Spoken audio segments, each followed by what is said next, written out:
2 से ढाई हफ्ते बाद में कुछ शूट करी। तो कैसे हम तुम कैमरा साहब।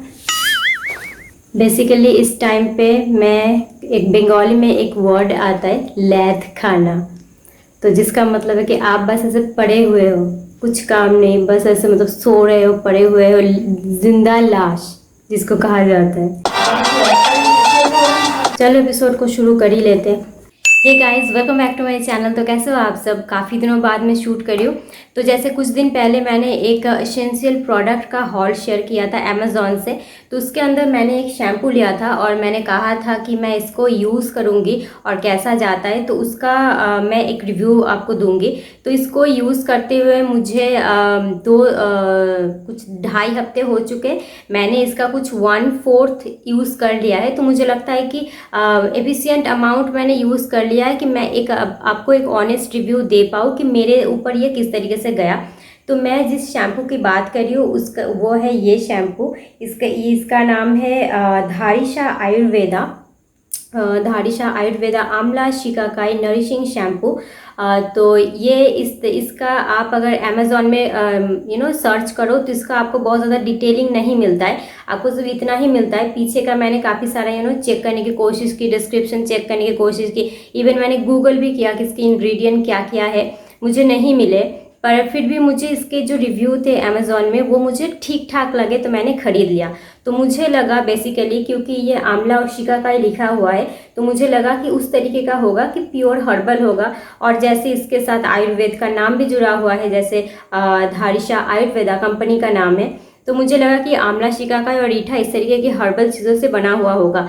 पर जब ये मेरे पास आया तो इसकी इंग्रेडिएंट में मुझे काफ़ी सारे केमिकल्स भी मिले, तो उसका मैं थोड़ा सा आपको बताऊंगी और इसके साथ मेरा किस तरीके का गया मेरे बालों के लिए। मैं इसको अभी यही इस्तेमाल कर रही हूँ, तो जो भी है मैं सारा कुछ मैं आपको बताने वाली हूँ और इसका आपको एक ऑनेस्ट रिव्यू मैं आज आपको देने वाली हूँ। तो चलिए एपिसोड को अब शुरू करते हैं। उससे पहले अगर चैनल पर नए हैं तो प्लीज़ सब्सक्राइब कर लेना और डिस्क्रिप्शन बॉक्स में 2 लिंक आते हैं, एक फेसबुक का एक इंस्टाग्राम का, उधर भी जाके प्लीज़ मुझे फॉलो कर लेना।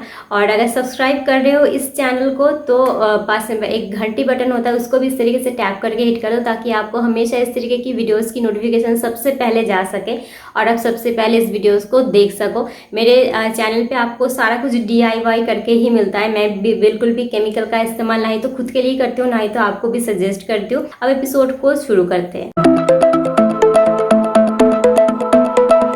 तो चलिए अब बात करते हैं कि इसने मेरे बालों के ऊपर किस तरीके से काम किया और इसका मैं आपको लेने को कहूँगी या नहीं लेने को कहूँगी।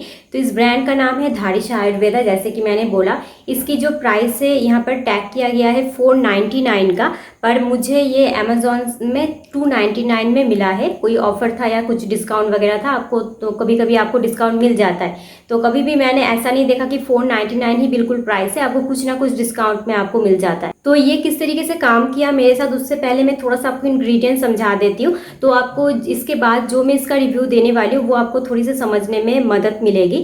जैसे इसका पूरा इंग्रेडिएंट लिस्ट इसके बैक साइड में है, तो मैं इसको आपको स्क्रीन में दिखा रही हूँ तो आपको समझ आ जाएगा। तो इसके जो इंग्रेडिएंट है वो है आंवला, शिकाकाई, तुलसी, नीम, बादाम, रोगन, महाभृंगराज, ऑलिव ऑयल, अरीठा, फिर इस तरीके की कुछ चीज़ें, ग्लिसरीन है। पर ये जो सारे अभी भी मैंने चीज़ें बोली ये सारी चीज़ें हर्बल है, इससे हमारे बालों को कोई खतरा नहीं होता। अब इसके साथ साथ कुछ आपको क्या कहते हैं उसको, केमिकल भी इसके अंदर मिलेंगे, उसके लिए भी मैं आपको क्लियर करके बताऊंगी।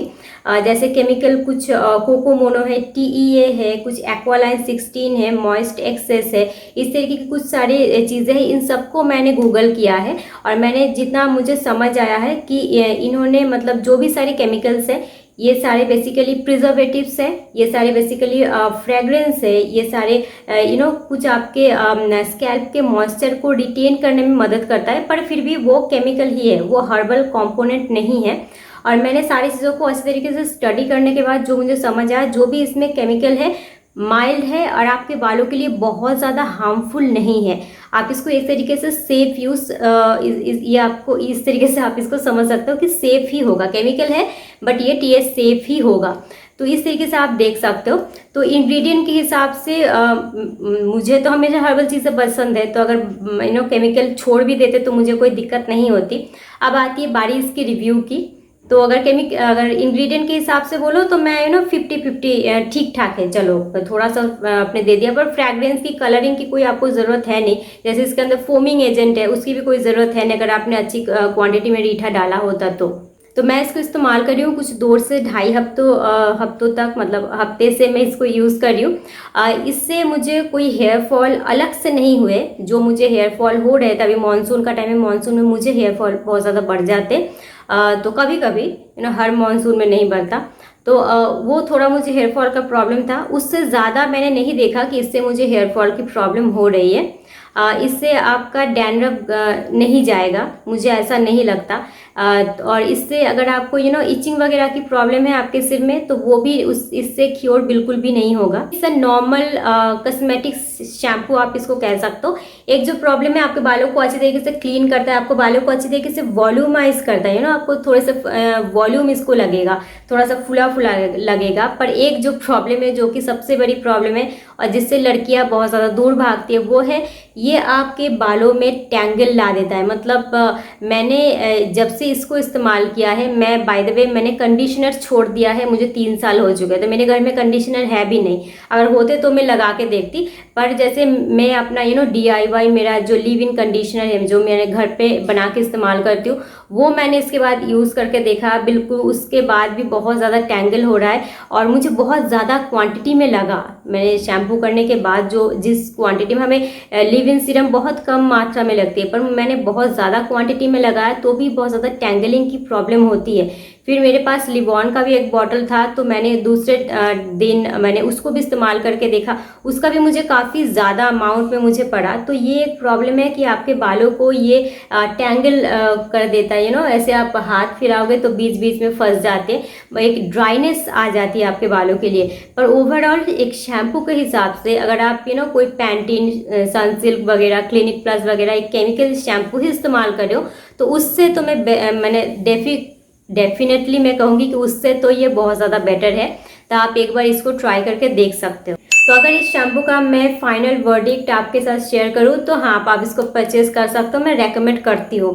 ठीक ठाक प्रोडक्ट है। आई मीन आप अगर मार्केट का कोई केमिकल प्रोडक्ट ही यूज़ कर रहे हो तो उससे तो बेहतर ही मैंने इसको पाया है।